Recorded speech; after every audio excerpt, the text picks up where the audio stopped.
Area pegunungan di Mekah, Arab Saudi ini menghijau setelah diguyur hujan beberapa waktu terakhir. Sudah sebuah fenomena yang tidak biasa terjadi di dataran tinggi Mekah, Arab Saudi. Hamparan vegetasi tumbuhan menghiasi pegunungan dan menjadi sorotan warganet. Dan kembali di Apa Kabar Indonesia Pagi. Pemirsa, warga muslim dunia dikejutkan dengan menghijaunya pegunungan di wilayah Mekah. Sungai-sungai di Madinah juga nampak deras dialiri air. Fenomena alam paling ajaib sepanjang sejarah Jazirah Arab kini betul-betul terjadi di tanah suci Mekah. Untuk pertama kalinya sejak berabad-abad lamanya, pegunungan Makkah Al-Mukarramah, perbukitan Jabal Rahmah di selatan Padang Arafah, gurun-gurun dan perbukitan yang tandus mendadak berubah menjadi padang rumput hijau.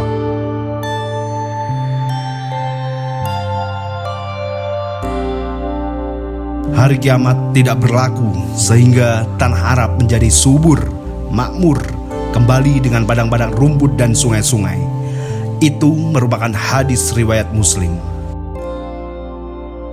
Memang, pada akhir tahun 2022, dunia dikembarkan dengan fenomena tanah Arab Saudi yang menghijau.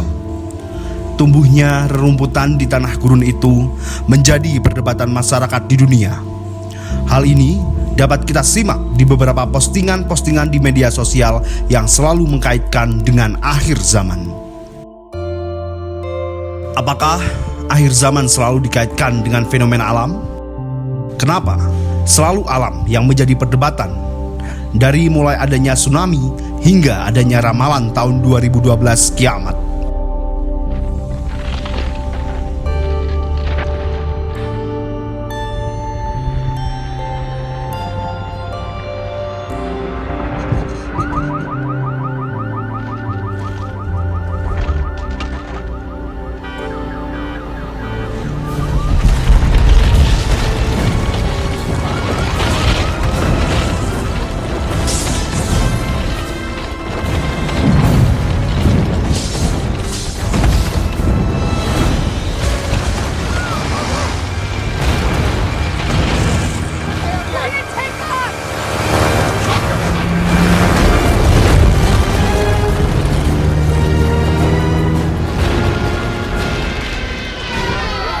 Bukankah kita lebih bijak untuk melihat fenomena manusia itu sendiri sebagai makhluk paling sempurna di muka bumi ini? Awal tahun 2023 sebagai awal kebangkitan manusia setelah masa pandemi, atau menjadi awal perjalanan menuju akhir zaman. Jika menjadi awal kebangkitan manusia, apa mungkin dengan hadirnya manusia kecil yang lahir dari tubuh remaja di Ponorogo menjadi jalan sebuah kebangkitan manusia?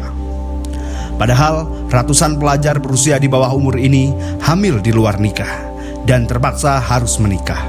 Ratusan anak di Ponorogo, Jawa Timur mengajukan dispensasi kawin atau menikah usia dini di pengadilan agama setempat. Pemirsa, ratusan pelajar SMP dan SMA di Ponorogo, Jawa Timur hamil di luar nikah. Ini Anda saksikan adalah 10 besar tertinggi pengajuan dispensasi nikah di pengadilan agama selama tahun 2022 ya. Yang mengajukan dispensasi nikah ke pengadilan agama 100% sudah putus sekolah.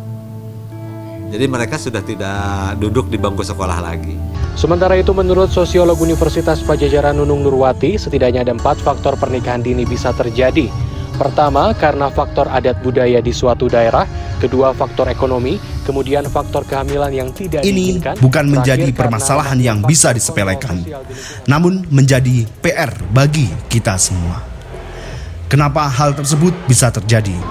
Atau mungkin berawal dari gaya hidup hedonisme yang sudah mulai masuk ke pelosok-pelosok negeri.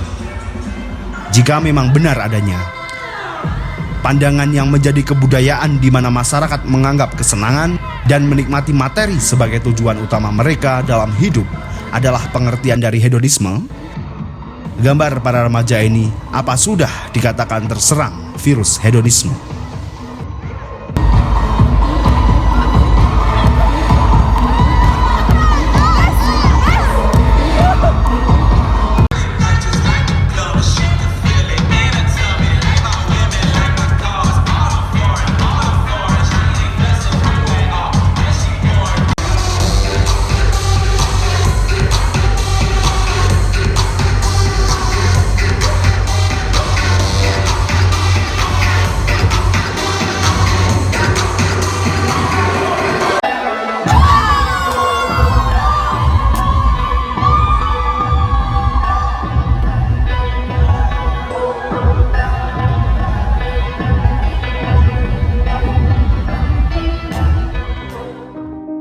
Lalu, di manakah sebenarnya program pendidikan karakter anak usia dini? Sudahkah mereka yang telah menempuh pendidikan selama 12 tahun dari sekolah dasar hingga lulus SMA telah mendapatkan pondasi karakter yang kuat untuk menjadi mereka sendiri? Karakter yang mandiri, memiliki sopan santun dan taat pada Undang-Undang Dasar 1945.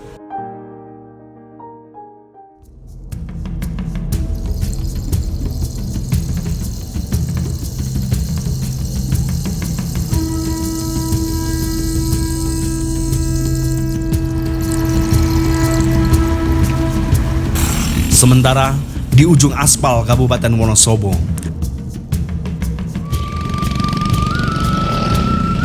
terdapat pemuda berpenghasilan 100.000 per hari berkat banting tulangnya menjadi seorang ojek sayur.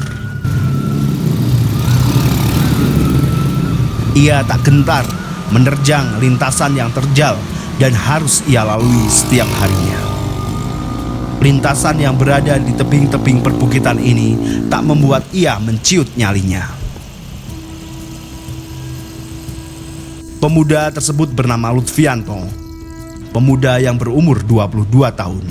Umur yang seharusnya ia habiskan untuk masa-masa berkuliah atau bekerja kantoran di sebuah perusahaan.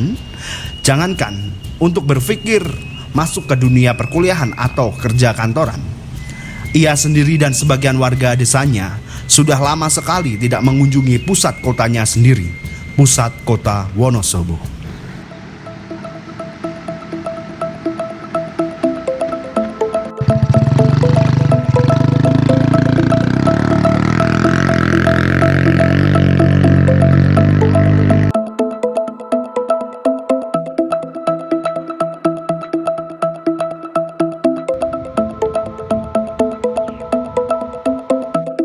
Seperti petani yang selalu mengandalkan jasa Lutfianto, Pak Muslih namanya. Ia setiap hari bercocok tanam sambil membawa cucunya, sebab tanah ini ke depan akan diteruskan oleh seorang cucu yang masih berusia sangat muda ini. Kentang, wortel, kol, dan sayuran lainnya menjadi sumber gizi untuk cucunya hingga tua nanti. Selain itu, sayuran yang didapat dari tanah ini menjadi komoditas penghasil utama bagi mereka. Sing unda-unda niku ojek sayur. Nggih, ojek sayur, ojek kentang, ojek wortel, ojek apa niku? Hasil tanam lah. Pupuk. Nggih. Pupuk carane. Nggih. Jenengan nggih nggunakake jasane niku. Ya. Pinten Pak bayare, Pak? Tergantungin apa? Nggih, tergantungin. Nah, tergantung atus sepake. Tapi nek enten ojek konten niku ngampilake nggih, ngampilake petani nggih. Mboten niku khusus tiang ojek. Terus ojek, nek nggih petani kados Bapak niku seneng mboten enten ojek kados niku? Malah seneng. Malah seneng nggih. Malah seneng. Lah malahan bisa mengentaskan kemiskinan. Oh, ngoten. Nah, nggih, enggak beberapa muda saja di Pulasari dan orang anak ojek kuwi pengangguran. Oh, ngoten. Para pemuda niku nggih. Nggih. Akhirnya masyarakat pengentasan nek ojekan itu per tiap bulan itu bilang rombongan misalnya kan bisa memperoleh gaji berapa juta. Per bulan nih terus 1 juta enten punjul. Wong seminggu ana nek laris setunggal niku angsal juta.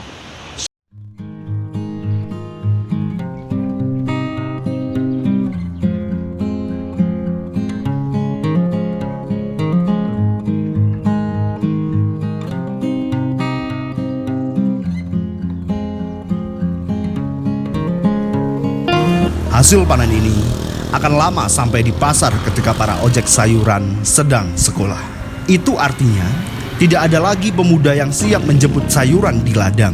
Pasalnya, jarak lahan dengan pusat desa sangat jauh dan curam. Oleh karenanya, ojek sayur-sayur ini sangat diperlukan untuk mengantarkan sayuran ke pasar atau ke pengepul sayuran. Lalu sayuran ini akan diedarkan ke kota-kota lain.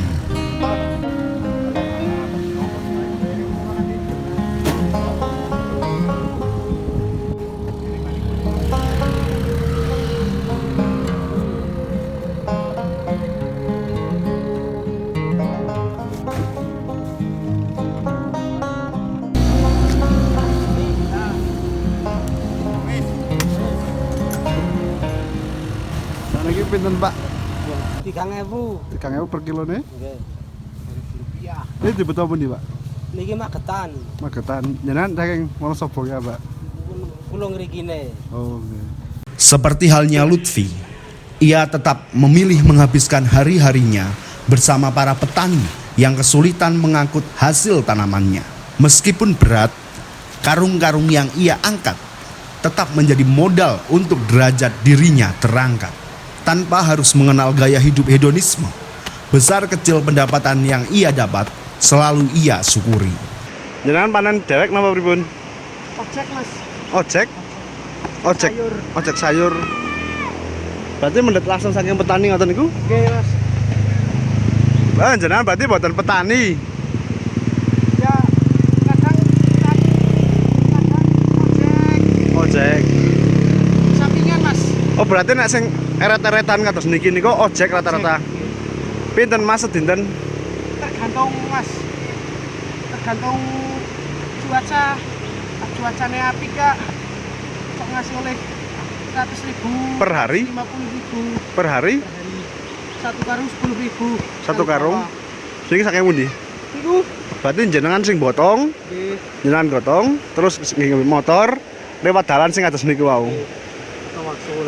Betul wangsul dengan griyane tiange. Pun pinten tahun Mas atas niki jenengan? Kula pun tahun. Oleh tahun. Kerja ngaten niki. Nggih. Umure pinten? Kula 22. 22. Namine? Lutfianto. Lutfianto. Pun Berkali-kali naik dan menuruni bukit, nyalinya tak pernah mengatakan sulit. Senyum para petani yang dapat memberikan kehangatan setiap layanan yang Lutfi berikan.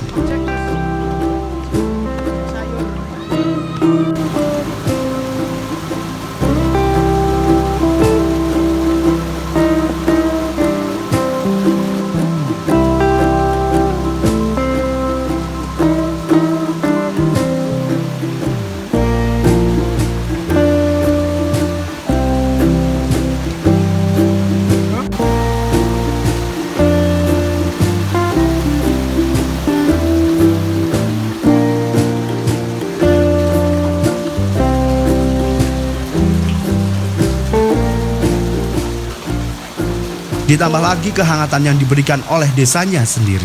Desa yang sudah menghadirkan penghasilan, desa yang sudah menghadirkan kehangatan melalui air-air yang diberikan oleh alam.